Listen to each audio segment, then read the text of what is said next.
Hello friends, welcome back to active mind. तो friends, हम पढ़ रहे थे मध्यकालीन इतिहास और उसमें हम पढ़ रहे थे दिल्ली सल्तनत के बारे में, यानी मुग़ल काल के बारे में। तो देखिए फ्रेंड्स, हम जो है पिछले कुछ वीडियो में बहुत कुछ पढ़ चुके हैं और आज हमको पढ़ना है मुअज्जम के बारे में। लेकिन उसके पहले देख लीजिए उसकी समरी हम क्या क्या पढ़ चुके हैं। फ्रेंड्स, अगर आपको ये याद हो गया ना तो समझिए आपका आधा काम आसान हो गया। ये देखिए, सबसे पहले हम पढ़ें बाबर के बारे में, उसके बाद इनके बेटे हुमायूं के बारे में, फिर हुमायूं के बेटे कौन, अकबर के बारे में, फिर अकबर के बेटे जहांगीर के बारे में। अब देखिए जहांगीर के पुत्र फिर शाहजहां के बारे में। तो इन लोगों के बारे में हम पढ़ चुके हैं। फिर देखिए फ्रेंड्स, शाहजहां के जो हैं वो 4 पुत्र थे, उसमें दारा शिकोह, शुजा, मुराद बख्श, औरंगजेब। फिर हम पढ़ लिए औरंगजेब के बारे में। फ्रेंड्स, औरंगजेब ने अपने तीनों भाइयों को मार दिया था, उसके बाद ये राजा बना था और औरंगजेब को आलमगीर की भी उपाधि दी गई थी, यानी औरंगजेब ने आलमगीर की उपाधि भी लिया था, यानी औरंगजेब को आलमगीर भी बोला जाता है। अब देखिए फ्रेंड्स, औरंगजेब के 3 पुत्र थे, आजम, कामबख्श, मुअज्जम। तो मुअज्जम ने अपने दोनों भाइयों को हरा के खुद सिंहासन पर ये बैठा। तो आज हमको पढ़ना है मुअज्जम के बारे में। तो चलिए फ्रेंड्स स्टार्ट करते हैं।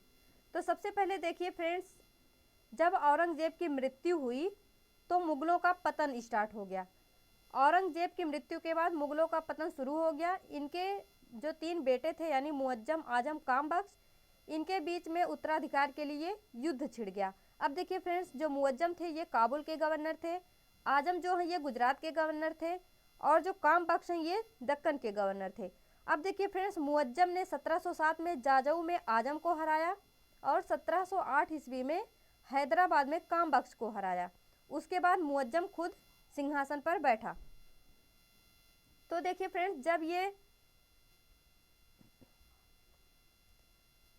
जब ये सिंहासन पर बैठा मुअज्जम, तो इन्होंने उपाधि लिया बहादुर शाह फर्स्ट का, यानी बहादुर शाह फर्स्ट के उपाधि के साथ ये मुगल सिंहासन पर चढ़े थे। अब देखिए फ्रेंड्स, इनको शाह आलम भी बोला जाता है, यानी ये शाह आलम की उपाधि भी लिए थे। ये देखिए फ्रेंड्स, जो औरंगजेब थे उन्होंने गुरु तेग बहादुर का वध कर दिया था क्योंकि वो इस्लाम को कबूल नहीं कर रहे थे। तो ये जो बहादुर शाह फर्स्ट हैं यानी औरंगजेब के जो बेटे हैं, इन्होंने गुरु तेग बहादुर सिंह के पुत्र जो थे गुरु गोविंद सिंह के साथ सामंजस्य स्थापित किया। यानी जब गुरु तेग बहादुर की हत्या कर दी औरंगजेब, तो उसके बाद सिखों से इन लोगों के रिश्ते जो है खराब हो गए। लेकिन फिर बहादुर शाह फर्स्ट ने फिर से उस रिश्ते को मतलब वापस लाने का काम किया, यानी उन्होंने गुरु गोविंद सिंह के साथ में सामंजस्य स्थापित किया और उन्हें उच्च मनसब दिया, यानी उन्हें बहुत कुछ सोना चांदी मतलब बहुत कुछ दिया ताकि रिश्ते अच्छे हो सके। अब देखिए फ्रेंड्स, गुरु गोविंद सिंह की मृत्यु के बाद सिखों ने बंदा बहादुर कौन थे, ये एक सिख योद्धा थे, उनके अधीन विद्रोह कर दिया। यानी जब ये गुरु गोविंद सिंह की मृत्यु हो गई तो बंदा बहादुर के खिलाफ विद्रोह कर दिया गया। और देखिए फ्रेंड्स, गुरु गोविंद सिंह द्वारा निर्मित किला, यानी अगर आपसे पूछे कि लोहागढ़ का किला जो है वो किसने बनाया था, तो गुरु गोविंद सिंह ने। इसमें जो है मुगलों ने बंदा बहादुर को हराया, यानी कहाँ पे हराया, लोहागढ़ किले में हराया। लोहागढ़ किला किसके द्वारा निर्मित था, गुरु गोविंद सिंह द्वारा निर्मित था। अब देखिए फ्रेंड्स, मुअज्जम जो हैं वो अंतिम मुगल शासक थे जिन्होंने वास्तविक अवधि में सभी प्राधिकरणों का आनंद लिया था। अब देखिए फ्रेंड्स, अपने प्रशासन में गिरावट, जो ये मुअज्जम थे इन्होंने मतलब रिश्ते बनाने के चक्कर में पूरा एकदम रायता फैला दिया, अपना सब कुछ लुटा दिया। तो इससे क्या हुई, वो प्रशासन में गिरावट हुई उनकी और उन्होंने दिल से जागीर और पदोन्नति दी, मतलब इन्होंने बहुत कुछ जो लुटा दिया वही है मतलब जागीर। अब देखिए फ्रेंड्स, खफी खान थे एक, खफी खान, उन्होंने मुअज्जम को शाह ए बेखबर यानी हेडलेस किंग कहा, यानी बिना कुछ सोचे समझे कुछ भी करने वाले।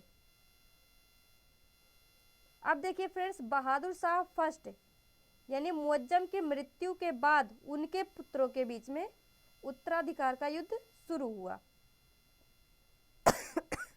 सॉरी फ्रेंड्स, यहाँ पे देखिए इनके पुत्र थे जहांदार शाह, अजीम हमशाह, रफ़ी हमशाह, जहां शाह। तो अब देखिए फ्रेंड्स, ये जो जहांदार शाह जो थे उन्होंने जुल्फिकार खान की मदद से अपने तीनों भाइयों को मारने के बाद, यानी इन तीनों लोगों की हत्या कर दिए थे जहांदार शाह ने। उन्होंने सिंहासन पर बैठा उसके बाद। अब देखिए ये जो जहांदार शाह हैं, ये मालवा के राजा जय सिंह को मिर्जा राजा की उपाधि दिए थे और मारवाड़ के राजा अजीत सिंह को महाराजा की उपाधि दिए थे। तो ये क्वेश्चन आपसे पूछा जाता है, इसको आप ध्यान रखना। और फ्रेंड्स ये देखिए जजिया कर को जहांदार शाह ने समाप्त कर दिया था, इसको भी आप ध्यान रखना। आपसे पूछा जाएगा कि जजिया कर को किसने समाप्त किया, तो आप बोलेंगे जहांदार शाह। और इन्होंने इजारा सिस्टम यानी अनुबंध खेती को प्रोत्साहन दिया था। तो आप पॉइंट टू पॉइंट सब कुछ याद रखना। अब देखिए फ्रेंड्स, जहांदार शाह के एक भतीजे थे फर्रुखसियर ने सैयद भाइयों की मदद से आगरा की लड़ाई में, सैयद भाई कौन कौन थे, अब्दुल्ला खान और हुसैन अली, इनकी मदद से आगरा की लड़ाई में जहांदार शाह को हरा दिए थे। जहांदार शाह के भतीजे थे कौन, फर्रुखसियर, और उन्होंने उनको हरा दिया। अब उसके बाद फर्रुखसियर खुद राजा बनता है। तो अब देखिए फ्रेंड्स, वह सैयद बंधुओं की मदद से सत्ता में आए और 1717 ईस्वी में ईस्ट इंडिया कंपनी को एक फरमान दिया जिससे उन्हें बंगाल के लिए ड्यूटी फ्री ट्रेडिंग यानी बिना कर के व्यापार अधिकार प्रदान किया। अब इसका क्या मतलब है फ्रेंड्स, ये जो फर्रुखसियर है एक समय में ये बहुत बीमार हो जाता है। उस समय वहाँ पे कोई भी मेडिकल फैसिलिटी नहीं रहती है, जिससे ये जल्दी ठीक नहीं होता। बहुत सारे वैद्य आते हैं लेकिन इसको ठीक नहीं कर पाते हैं। लेकिन उसी समय फ्रेंड्स बंगाल में ईस्ट इंडिया कंपनी जो है अपना काम कर रही थी। तो वहाँ से एक पर्सन आते हैं, उनके पास मतलब ईस्ट इंडिया कंपनी के पास कुछ मेडिकल सुविधाएं थी, तो वो आते हैं और इनको दवा ववा देते हैं, ये ठीक हो जाते हैं। तो उसी खुशी में ये क्या करते हैं, उनको ड्यूटी फ्री ट्रेडिंग यानी बिना कर के व्यापार के लिए अधिकार प्रदान कर देते हैं, जिससे पूर्वी तट पर उनके पद मजबूत हो गए। अब देखिए फ्रेंड्स, जो बंदा बहादुर थे उनको पकड़ लिया गया और उसके शासनकाल में 1715 ईस्वी में उनको मार दिया गया। उनको लोहागढ़ के किले में बंद किया गया था, लेकिन फर्रुखसियर ने उनको क्या किया, मौत के घाट उतार दिया यानी उनको मार दिया। सैयद बंधुओं ने उसे मार डाला और सियर के एक दूर के रिश्तेदार, अब क्या हुआ फ्रेंड्स, यही सैयद बंधु जो इसको बैठाए थे गद्दी पे, उन्होंने ही फर्रुखसियर की हत्या कर दी।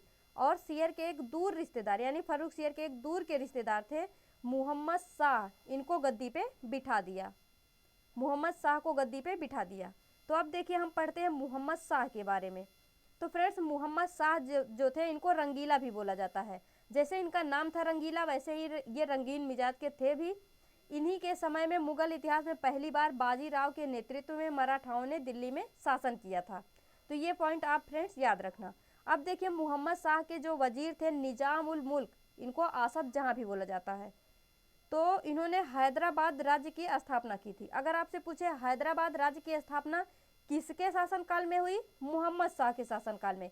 और किसने किया, तो मोहम्मद शाह के वजीर निजाम उल मुल्क आसफ जहाँ ने किया। तो इसको फ्रेंड्स आप ध्यान रखना। अब देखिए 1739 ईस्वी में नादिर शाह जो है ये फारस के सादत खान की मदद से आक्रमण किए और जिससे हुई करनाल की लड़ाई 1739 ईस्वी में। नादिर शाह ने मुगल सेना को हराया। अगर आपसे पूछे कि करनाल की लड़ाई कब हुई, तो 1739 ईस्वी में। और किसके बीच हुई, तो ये नादिर शाह और मुगल सेना के बीच में हुई थी। तो ये फ्रेंड्स आप ध्यान रखना। अब देखिए ये जो नादिर शाह है, ये जो शाहजहां के द्वारा ये मतलब रत्न जड़ित मयूर सिंहासन जो बनवाया गया था उसको ये अपने साथ ले गया, और जो वहाँ पे कोहिनूर हीरा था उसको भी अपने साथ ले गया। तो ये भी एक इम्पॉर्टेंट पॉइंट बनता है कि रत्न जड़ित हीरा जो रत्न जड़ित सिंहासन था, मयूर सिंहासन जो कि शाहजहां ने बनवाया था, वो अपने साथ कौन ले गया और कोहिनूर हीरा कौन ले गया, तो वो था नादिर शाह। तो इसको फ्रेंड्स आप ध्यान रखना। तो फ्रेंड्स इस वीडियो में यहीं तक, इसके आगे देखेंगे हम नेक्स्ट वीडियो में। तब तक के लिए all the best, be happy, be positive.